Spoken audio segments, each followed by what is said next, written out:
बिस्मिल्लाहिर्रहमानिर्रहीम अस्सलाम वालेकुम। आज इमरान खान को हैरत अंगेज तौर पर दूसरी अदालत से भी बड़ा रिलीफ मिला है। इसकी तफसील तो आपके सामने रखनी है, लेकिन एक और पेंडोरा बक्स खुल गया है। किस तरह एस्टैब्लिशमेंट के जरिए इमरान खान और नवाज शरीफ दोनों को निकाला गया। आज नवाज शरीफ की करीबी शख्सियत ने एक नई कहानी बताई है। जनरल रहील शरीफ को अरबों रुपए का जहाज किसने दिया? जनरल बाजवा और शहबाज शरीफ की पैगाम रसानी कब शुरू हुई? इमरान खान को अब मुज़ाकरात की भी दावत दी जा रही है, और क्या इस हवाले से टारगेट अचीव करना चाहते हैं? बहुत अहम तफसीलात हैं जो शरीफ खानदान की एक करीबी शख्सियत सामने लाई है। तफसीलात आपके सामने रखनी है। उम्मीद है आप समाप्त करेंगे और अपने कीमती फीडबैक से जरूर आगाह करेंगे। आज इस्लामाबाद हाईकोर्ट से साइफर मुकदमे का स्टे आने के बाद यकीनी तौर पर जो जज गुल हसन औरंगजेब है उनको अप्रिशिएट किया जा रहा है, लेकिन साथ ही खदशे का इजहार किया जा रहा है कि अब या तो उनके खिलाफ जो जुडिशल काउंसिल है वहां पर कोई रेफरेंस आ जाएगा, या उनके लिए मुश्किल हो जाएगा कि अगले 2 दिन के बाद कहीं वो यू टर्न ना ले ले। चूंकि जो चीफ जस्टिस इस्लामाबाद हाईकोर्ट आमर फारूक है, उन्होंने जिस तरह का रवैया इमरान खान और तहरीक इंसाफ के खिलाफ रवा रखा हुआ है उसको जानबदार रवैया ही करार दिया जा सकता है। दूसरी तरफ कादी फायद ईसा की जो कादी उल कज़ात है उनकी अदालत पर भी बड़े सवालात उठ रहे हैं। लेकिन आज जिस तरीके से एहतसाब अदालत के जो जज साहब है वो अडयाला जेल पहुंचे और वहां पर जो नैब है उसने जिस्मानी रिमांड की इस्तदा की, लेकिन इमरान खान का जिस्मानी रिमांड देने से अदालत ने इनकार कर दिया और उनको जुडिशियल कर दिया है। और अब सुबह ही इमरान खान की जमानत के लिए अप्लाई किया जाएगा। अब ये जमानत हो पाएगी या नहीं हो पाएगी ये एक अगला सवाल है, लेकिन इमरान खान ने अपने वकला को फौरी तौर पर हदायत जारी की है कि कल ही जो इस मुकदमा नैब के अंदर जो मुकदमा है उसके अंदर जमानत के लिए अप्लाई किया जाए। ये एक बड़ी पेशरफ्त है। लेकिन जो चीज इस वक्त आपके सामने रखनी है वो इंतहाई हैरत अंगेज है, और उसके अंदर जो है वो आज शरीफ खानदान के एक करीबी शख्सियत है। आपको इल्म है और एस्टैब्लिशमेंट के भी आजकल बड़े करीबी हैं। सुहेल बड़ैच उन्होंने एक आज कॉलम लिखा है, और उस कॉलम के अंदर जो उन्होंने स्टोरी बयान की है कि इमरान खान और नवाज शरीफ को ताकतवर हलकों से किस तरह उनके ताल्लुकात खराब हुए और किस तरह उनको निकाला गया, और अब इमरान खान को क्या करना चाहिए। ये सजेशन उनकी अपनी तरफ से है या वो आजकल जो दरमियानी रास्ता अख्तियार कर रहे हैं कहीं और से है, ये थोड़ा आपके सामने रखना है। लेकिन जनरल रहील शरीफ के हवाले से जो 4 वाकयात का उन्होंने जिक्र किया है ये इंतहाई आम है। ये अब जनरल रहील शरीफ साहब को इस हवाले से यकीनन जवाब देना पड़ेगा कि किस तरह पाकिस्तान के अंदर ये भी एक ऑलरेडी तासर है कि हुकूमतें तो एस्टैब्लिशमेंट चलाती है, आम आवाम जो है उसके वोट को तो जूते की नोक पे रखा जाता है। और फिर इस वक्त एक मुजरम इश्तिहारी को जिस तरह पाकिस्तान पर जबरदस्ती मुसल्लत करने की कोशिश हो रही है, इस पर आज भी जो है वो सवालात उठ रहे हैं। बलूचिस्तान के अंदर जिस तरह जो बाप पार्टी है उसके बाप के कहने पे कहा जा रहा है कि उन्होंने पूरी पार्टी नून लीग की तरफ चली गई है, लेकिन यहां पर उन्होंने कॉलम का उन्वान जो लिखा है ये आपके लिए बड़ी सुनने वाला कॉलम है, क्योंकि इसके अंदर जो खबरें उन्होंने दी हैं ये बड़ी आम है। उन्हें कैसे निकाला, ये इस कॉलम का उन्वान है, जिसके अंदर उन्होंने बताया कि मुस्तकबिल के जमहूरी बुनियाद को मजबूत करना है तो माजी के पोशीदा जरोकों का भी जायजा लेना होगा। देखना होगा कि मियाँ साहब और खान साहब क्यों और कैसे निकाले गए, इन दोनों के निकाले जाने के अंदर क्या ममासलत है। और इसके अंदर उन्होंने बताया है कि मुझे क्यों निकाला। ये तो नवाज शरीफ ने नारा लगाया और खान साहब हुकूमत से रुखसत हुए तो जनरल बाजवा को मोर्द इल्जाम ठहराते रहे। दोनों के निकालने में एक कदर मुश्तरक तो बहरहाल है कि दोनों की रुखसती जनरल बाजवा के दौर में हुई। मियाँ साहब को निकालने के लिए मी लाड का कंधा इस्तेमाल हुआ और खान साहब को उनके मुखालफों ने इकट्ठे होकर अदम एतमाद के जरिए रुखसत किया। अब यहाँ पे भी थोड़ी सी देर है उन्होंने इशारातन बात की है, लेकिन दूसरी तरफ जो आम बात उन्होंने की है वो लिखते हैं कि मियाँ साहब को निकालने के हवाले से बहुत से मामलात अभी पस पर्दा हैं। असल में मियाँ साहब के मामलात जनरल रहील शरीफ से ही खराब हो गए थे। हालांकि जनरल रहील शरीफ का तकर्रर बहुत सोच समझ कर किया गया था। जनरल रहील शरीफ ने आर्मी चीफ बनते हुए जिन 4 या 5 जो पेशरो जनरल हैं उनको अपना मुशीर बनाया, वो नवाज शरीफ के खिलाफ थे। ये सारी बात उन्होंने करके बताया है कि एक खलीजी मुल्क के सरबराह ने यानी जो मुशीर हैं उनके कहने पर जनरल रहील शरीफ को वो भड़काते थे। एक खलीजी मुल्क के सरबराह ने जब जनरल रहील शरीफ को $60 करोड़ यानी ये आप समझे कि जैसे उस वक्त के हिसाब से भी अरबों रुपए का जहाज तोहफातन पेश करने का वादा किया, तो मियां साहब ने जनरल रहील शरीफ को मना किया कि आप ये जहाज ना ले।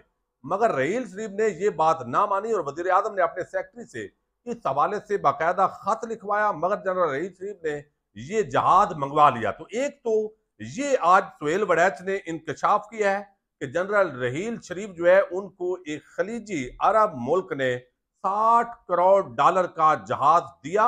नवाज शरीफ ने मना किया लेकिन उन्होंने ले लिया। अब ये जवाब तो जनरल रहील शरीफ देंगे।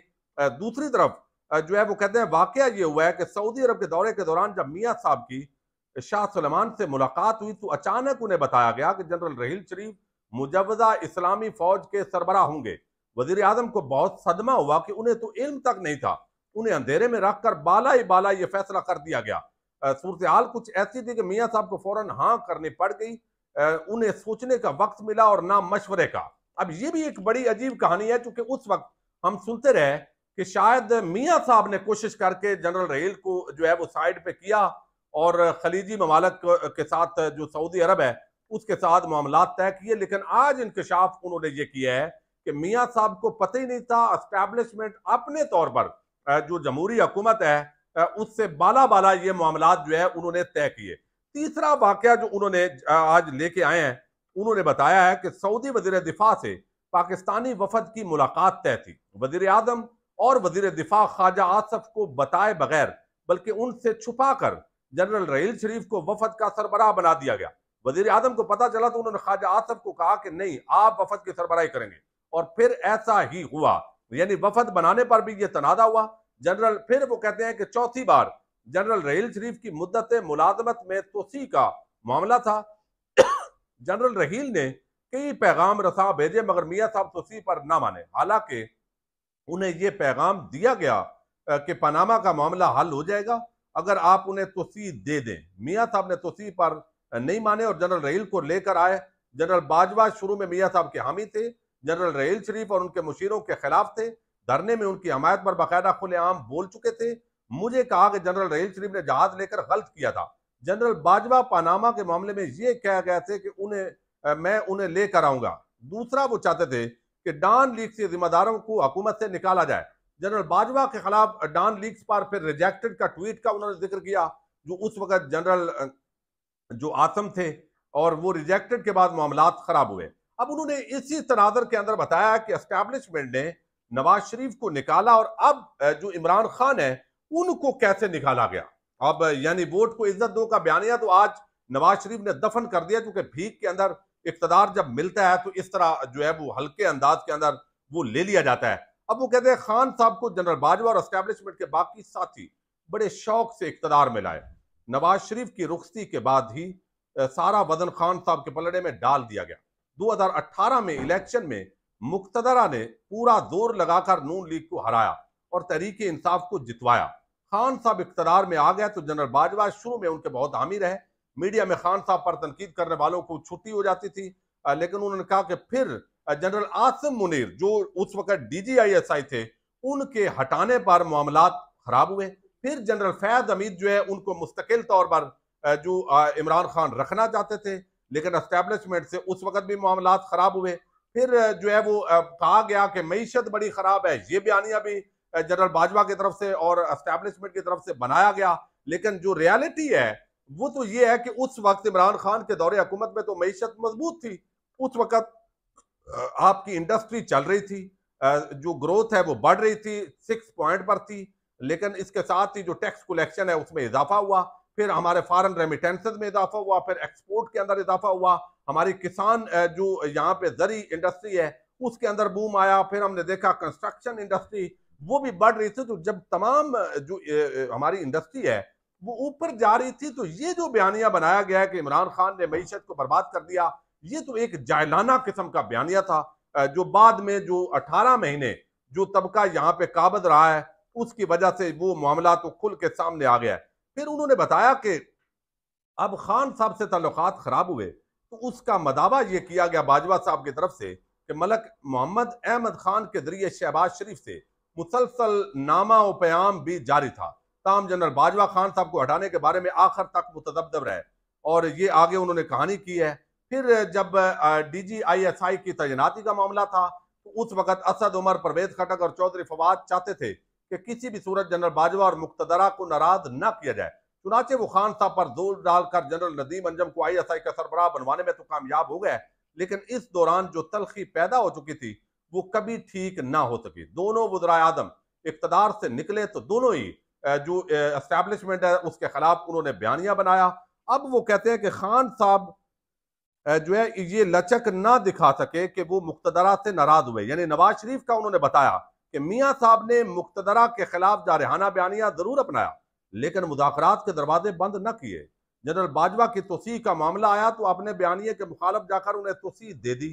खान साहब ये लचक ना दिखा सके, वो मुक्तदरा से नाराज हुए तो आगे ही बढ़ते गए ता आन के 9 मई हो गया। सियासत में लचक जरूरी है। खान साहब ने मुश्किलें आसान करनी है तो मुज़ाकरात का दरवाजा खोलें। अब ये जो सुहेल वड़ैच कह रहे हैं कि मुज़ाकरात का दरवाजा खोलें, इससे एक बात तो वाज़ेह हो गई। जो लोग पिछले दिनों ये कह रहे थे कि नहीं इमरान खान तो बड़ा मिन्नत तरला कर रहा है, लेकिन अब वो नहीं मान रहे। अब जो अवाम का मोमेंटम है और जो राय है उसके तो वाज़ेह होता है कि अब इमरान खान नहीं मान रहे। उनकी बेगम को जेल में डाला जा रहा है, उनकी बहनों को भी जेल के अंदर डालने की धमकियां मिल रही हैं, लेकिन इस सारी सूरत हाल के अंदर इमरान खान को बैरून मुल्क में जाने के लिए कहा गया। एसार राना एक बड़े क्रेडिबल साफी हैं, उन्होंने इंकशाफ किया कि उनको बाहर जाने के लिए कहा गया कि 6 महीने आप जाएंगे, मामला सेटल हो जाएंगे, लेकिन इमरान खान ने कहा है कि वो पाकिस्तान नहीं छोड़ेंगे। तो अब इन हालात के अंदर अगर अवाम का मैंडेट रौंदा जाता है और जबरदस्ती अवाम की राय के खिलाफ जाकर एक मुजरम टोले को, खाऊ कबाइल को पाकिस्तान पर जबरदस्ती अगर मुसल्लत कर भी लिया जाएगा तो क्या ये हुकूमत चल पाएगी? और इस अगर सियासी अदम इस्तेकाम होगा और उससे अगर मुआशी अदम इस्तेकाम होगा और अरबों खरबों रुपए का पाकिस्तान की मईशत को जो नुकसान होगा उसका जिम्मेदार कौन होगा?